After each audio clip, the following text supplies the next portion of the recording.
Hello, it's day 18 of the Holistic Fast. Today we're going to talk a little bit about self-medicating.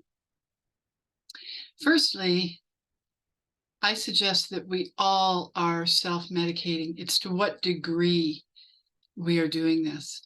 So it starts with, in the beginning, we talked about all the physical components to the fast, or at least some of them. There might be a couple more still to come, but most of the principles and components of letting go of certain things and adding certain things for physical regeneration.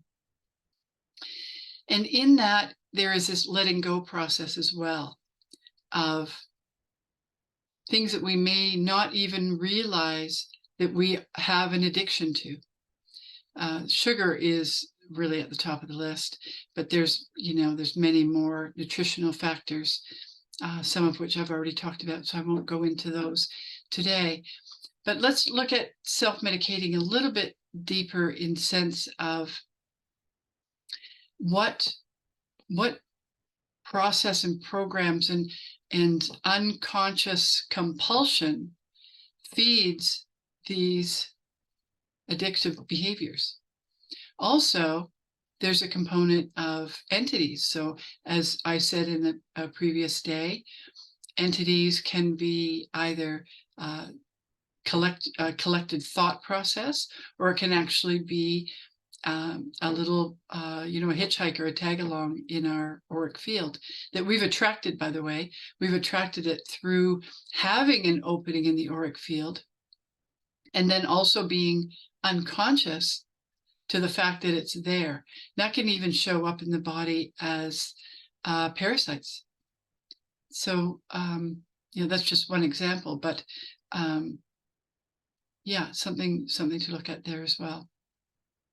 But I think we all know, if we're really honest with ourselves, I think we know when we are self-medicating, when we are soothing something, when we are attempting to suppress emotion, or just make ourselves feel better or feel good. We either ingest, smoke, inject, whatever it is that we are doing to self-medicate, as well as habits. Like exercise can be a form of self-medication with some people.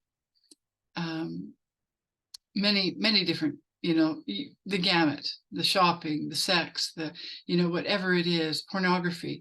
Pornography has a very intense effect on the physicality, which then in turn creates a tremendous amount of what we call self-medicating, which is suppression.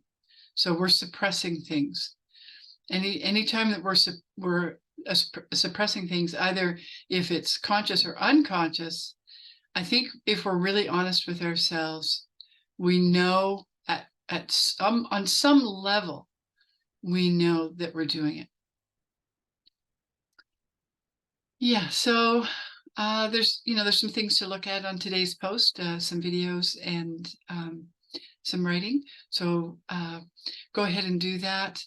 I wanted to say in this at this point in the fast too, I realized that it's quite an accumulation over 18 days, and we're going all the way to 43 days. So, by the end, that's quite an accumulation.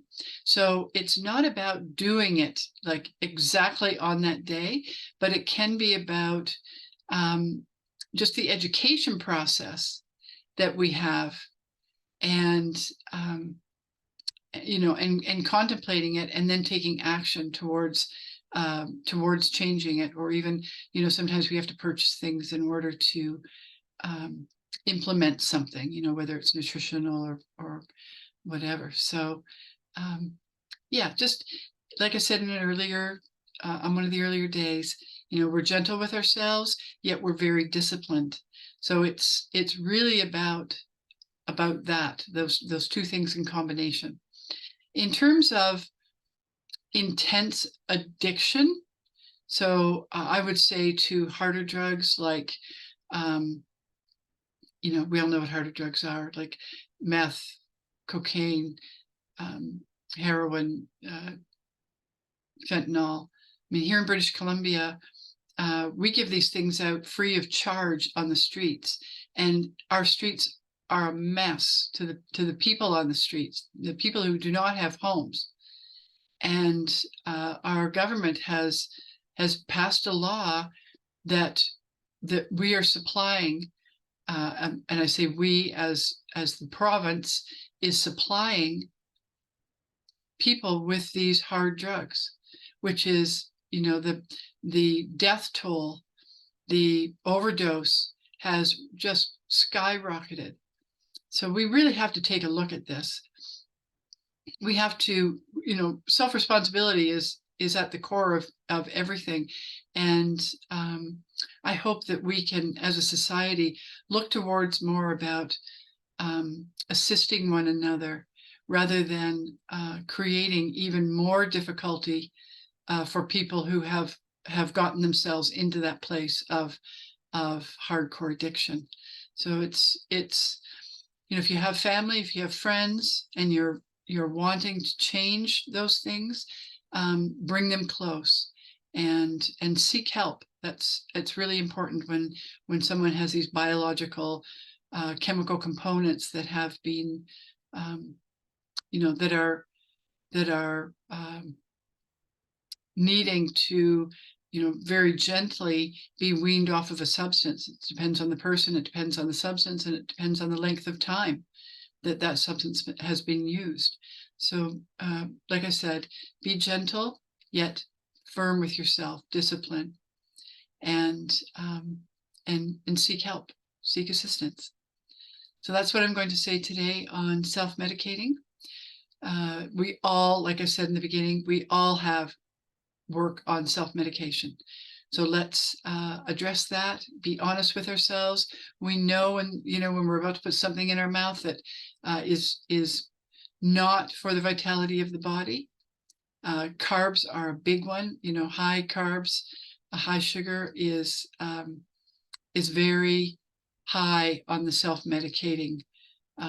It really just numbs, high carbs just numb everything out. You'll see that, with people that have, let's say a lot of extra pounds, they're addicted to carbs and sugars, and really just calming their emotion is what they're doing. And every time we release, let's say we just got to the beginning of the year 2024, and often people will set goals for themselves, and right as soon as you stop doing something that you've been doing in form of self-medicating, you'll start to feel worse.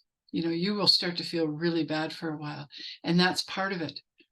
And often people will not go through with it. And they give up at that point. It's too difficult. So what I'm saying is really just ride the waves of the healing crises. In the end, at the end of each healing crisis, it's a really great plateau that we can really enjoy. So ride those waves and find yourself on the shore of the the freedom. That's what it's all about. It's about freedom. So let's free ourselves from self-medicating. Okay, thank you for watching day 18, and we'll see you tomorrow.